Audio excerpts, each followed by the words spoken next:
Hello friends, welcome back to your channel blog spot Tripti. বন্ধুরা, আজ আমি কি রান্না করেছি যা তোমাদের মধ্যে শেয়ার করলাম। বন্ধুরা, আজ দেখো আমি এখানটাতে আলু ভেজে নিচ্ছি। তো খুব শর্টে কি করে সয়াবিন কারি করতে হয় সেটা তোমাদের দেখাবো, আর তাছাড়া পুরোটা রান্না তোমাদের দেখাবো যে আমি কী আইটেম করেছিলাম। তো এখানে আমি একটু ঢ্যাঁড়স ভেজে নিচ্ছি, আর মায়ের যেহেতু সুগার আছে সের জন্য এখানে উচ্ছে ভাজা করেছি। আর দেখো বন্ধুরা, কতটা কম তেলে আমি সব ভাজাগুলোকে করেছি। ঠিক এতটুকু তেলের মধ্যে আমি উচ্ছে, বেগুন আর ঢ্যাঁড়স ভাজি করেছিলাম। তো এখানে আমি সয়াবিনটাকে আগে থেকে ধুয়ে একটু জলে ভিজিয়ে রেখেছিলাম। এবার আলুগুলোকে ডোমো ডোমো করে কেটে একটু তেলে ভেজে নিচ্ছি। আর এর মধ্যে এবার টমেটো কুচি দিয়ে দেব। টমেটো কুচি এই কারণেই দিচ্ছি যে একটু গ্রেভিটা হবে, তার কারণ আমি আজকে বাটা কোনো মশলা ইউজ করব না, গুঁড়ো মশলা ইউজ করব। এখানে আমি জিরে আর তেজপাতা ফোড়ন দিয়ে দিয়েছিলাম। তো এইগুলো এখন একটু সেদ্ধ হওয়ার জন্য ঢেকে দেব আমি।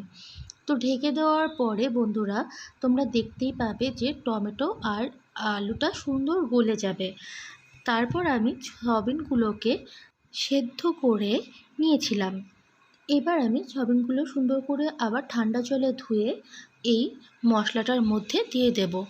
জাস্ট একটু নাড়াচাড়া করে ঢাকা দিয়ে দেব যেন মশলাটা সুন্দর সয়াবিনের সাথে লেগে যায়। জাস্ট হলুদ, লবণ আর একটু মিষ্টি দিয়ে দিয়েছিলাম। ব্যাস, এটাই আমার সয়াবিন কারির মশলা।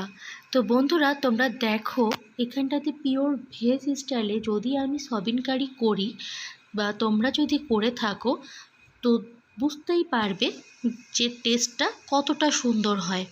না এখানে অনিয়ন দিয়েছি আমি, না এখানে দিয়েছি আমি আদা পেস্ট। বন্ধুরা, সয়াবিনটা সুন্দর করে কষানো হয়ে গেছে, এবার আমি জল দিয়ে দিচ্ছি। তো বন্ধুরা, তোমরা দেখতে পাবে যে সয়াবিনের যে ঝোলটা কতটা সুন্দর হয়। আর পিওর ভেজ স্টাইলে রান্না করতে গেলে এইভাবে তো ভীষণ টেস্টফুল।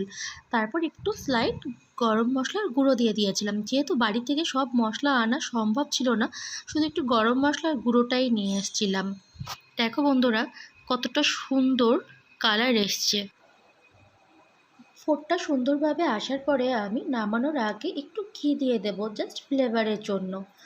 আর বন্ধুরা, তোমরা নিরামিষের দিন এইভাবে সয়াবিন কারি রান্না করে একবার দেখতে পারো, আর আমাকে কিন্তু জানাতে ভুলো না যে কেমন হলো।